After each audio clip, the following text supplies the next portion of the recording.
Next time you're in Dollar Tree, grab some of these wood signs because I'm going to show you some simple techniques that can transform these into boutique style home decor. I hope you enjoy.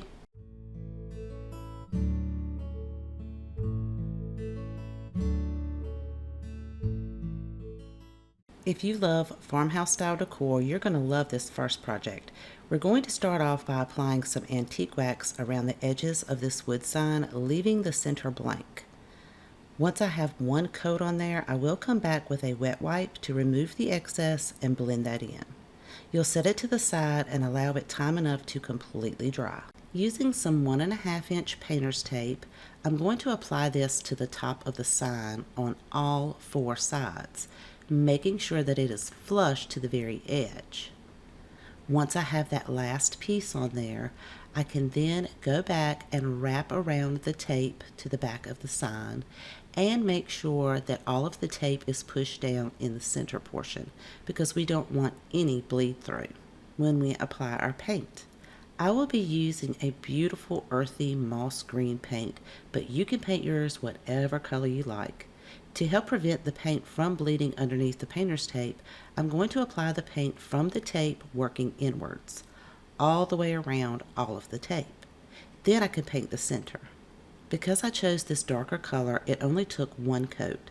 I allowed my paint to completely dry and then removed the painter's tape to reveal a beautiful faux framed look. I'll be using a stencil of a goat, which is absolutely adorable, but you could create this design with any stencil of your choice. I taped the stencil down to the center of the sign on all four edges to make sure that it did not move around. Because I'm not going to be painting this stencil, I'm actually going to be using some joint compound. I want to have a textured look. I'm going to apply a thin coat of the joint compound using a putty knife and very carefully go over the stencil, trying to avoid getting any of this on the outside of the tape lines.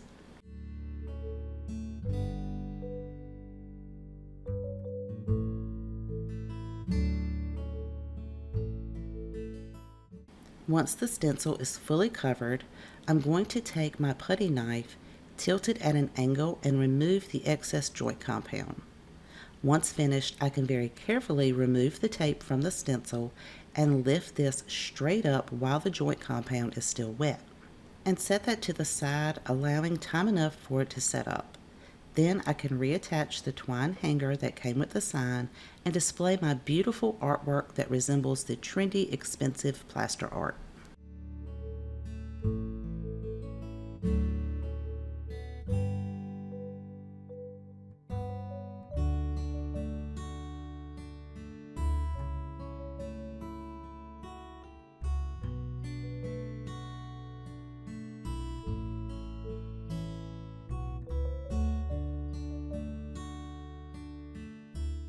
For this Dollar Tree wood sign, there's a couple of different ways you could frame this out. You can use some 5-gallon paint stir sticks from your local home improvement store, cut those down to size, and glue them on top of the wood sign.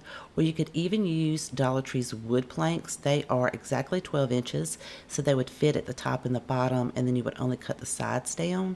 However, I do have a wood panel that is exactly 12 inches square. It came from Dollar General, and it has a 12-inch wood plank on the back. So if you wanted to recreate this project, you could certainly frame yours out using those paint stir sticks or those wood planks from Dollar Tree.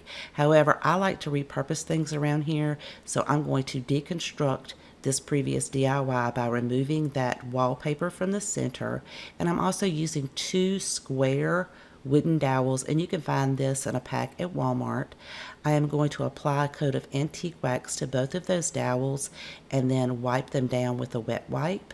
And as far as the frame, I did previously paint it, so if you can find one of those wood panels at Dollar General, yours will already be like a raw wood color, so you would only need to apply the antique wax. Now yours might come out a little bit different than mine, since mine did have paint originally on it, and I'm going over top of that with the antique wax.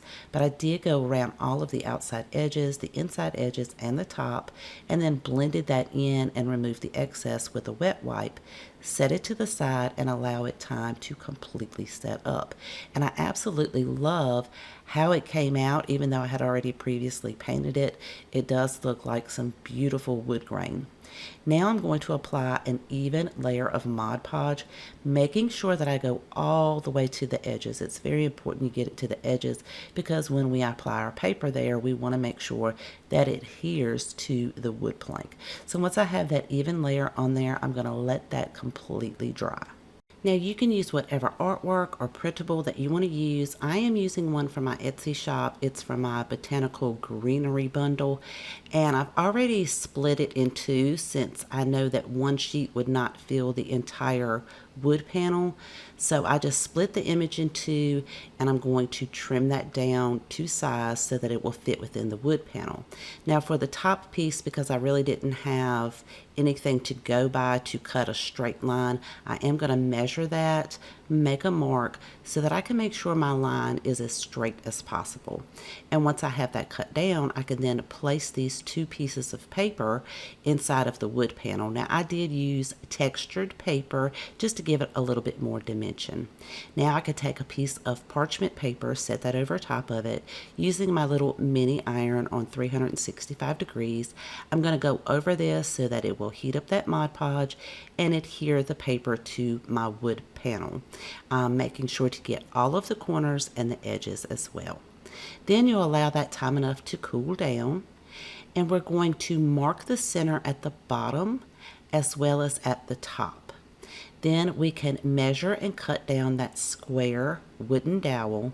And I'm using my handheld miter shears. Now this particular square dowel is pretty thick, so I did have to squeeze it like twice, but it did cut it.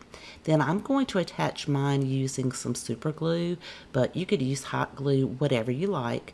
I'm going to place that in the center, and then I can measure what I need for each side of that wooden dowel so that I can mark the second one and cut those two pieces. Again, I'm going to attach it with some super glue on each side. Right there where the two pieces of paper have that little bit of a gap, you won't even see it. Now you could leave it just like this. It's really pretty, but I thought let's take it up a notch because I have some of these strip pieces from Hobby Lobby. Now they have a bunch of little flat strips in there, so I'm going to measure and cut each individual window pane, and then I'll place my little strips in there and make sure everything lines up. So I'm going to do 4 for each window just to kind of trim it out. Once I have those cut, I'm going to set them all on some wax paper exactly the way they came out, just in case some of the measurements were a little different. Then I could take my antique wax and go over 3 sides of these strips. I started off with a brush, but I found that using a wet wipe and dipping it into the antique wax just helped me move along a lot faster by doing this. Once I have all 16 of these coated and they fully dry, I can then attach them into the window pane. Now I am using some hot glue for this because these are really tiny and they're very lightweight, so I know that the hot glue will hold them in place. I cut the 2 sides longer and then did the bottom and the top to fit in between those. So once I have this left side done, you can just see how much elevated it is on the left hand side just by trimming those out. So I'm going to complete that on the right hand side by placing those little strips in there, and this project is finished and I absolutely love how it turned out.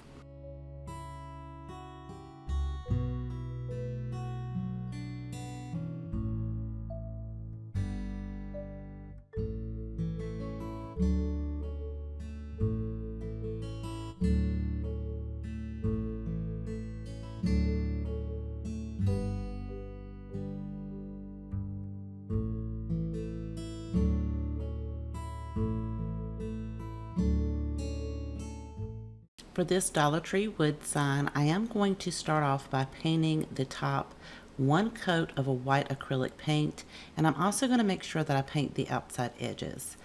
I'll allow that time enough to dry, and then I'm going to bring in some Mod Podge and add a layer of that over top of my white paint. Again, making sure that I cover the entire surface so that it will have the same sheen. Allow that to dry because I'm going to be using this watercolor printable. This is available on my website as well as in my Etsy shop. It's under the Vintage Watercolor Flower Bouquets.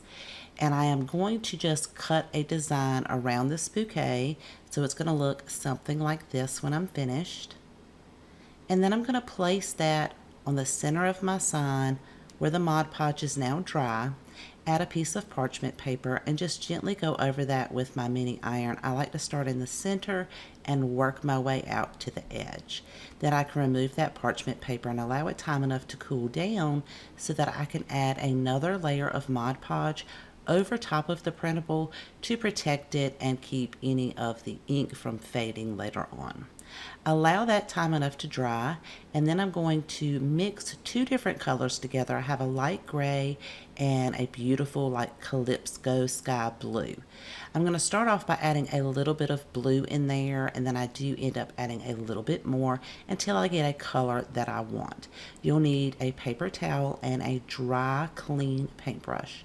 Just dab that into your paint and then wipe most of it off on the paper towel because we're going to be creating some shading around the paper that we cut out. Now you don't have to use the color that I'm using. You could use a coordinating color of one of the flowers or the greenery. I just chose to use this color because I do have a little bit of an idea for a border later on once I get this completely shaded around and it dries. Now you could go light in some areas to begin with and then go back and darken it up. Now that it's dry, I'm going to measure 1 inch off of each side at the bottom and the top because I want to use this beautiful ribbon from Dollar Tree. I think it matches perfectly and I love the white botanical feel of the flowers on the front of the ribbon. I'm going to add my glue exactly where I marked it on the 1 inch mark and glue the ribbon down. I'm going to repeat this on the opposite side. And once I have that in place, I can flip this over and glue the 4 pieces of ribbon to the back side of the sign, making sure they're nice and tight. Then I can add in the twine hanger that I originally cut off. And I did have to use some painter's tape because it was a bit frayed at the end and I needed to be able to get that through the hole on the sign.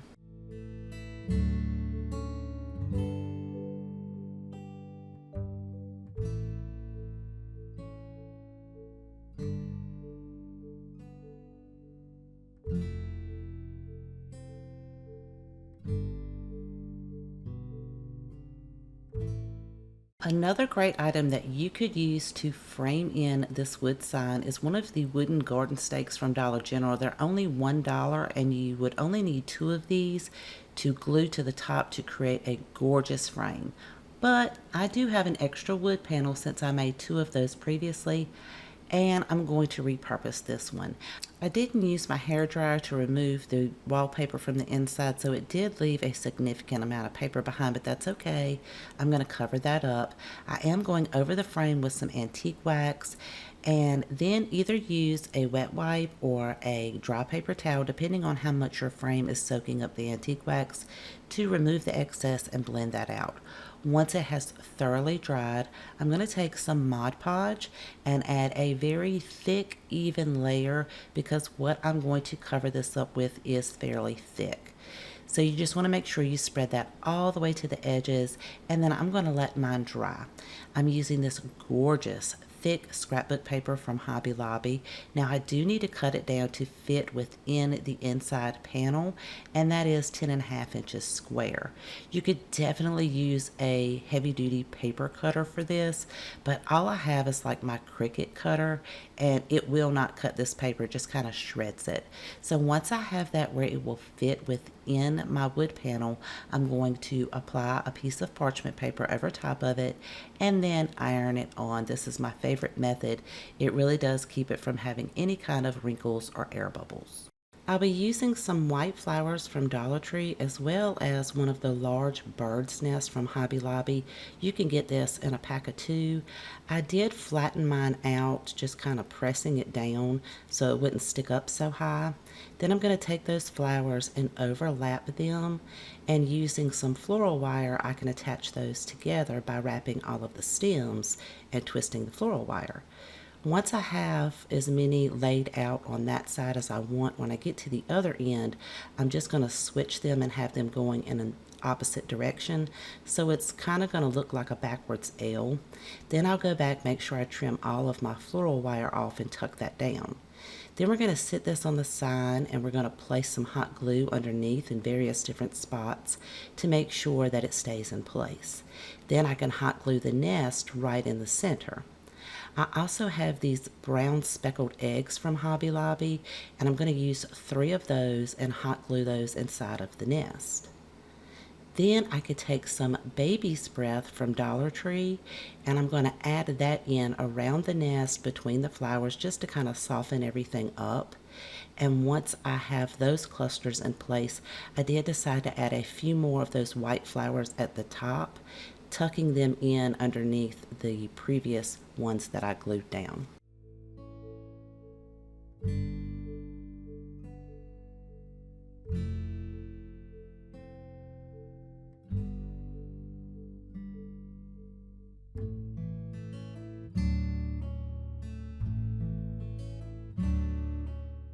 I hope you enjoyed today's projects, and if you have a favorite, please let me know in the comments section down below because I always love to know which one is your favorite. If you haven't subscribed already, I would love for you to click that subscribe button right below the video. Thank you so much for spending time with me today. Please take care, and I'll see you guys next time.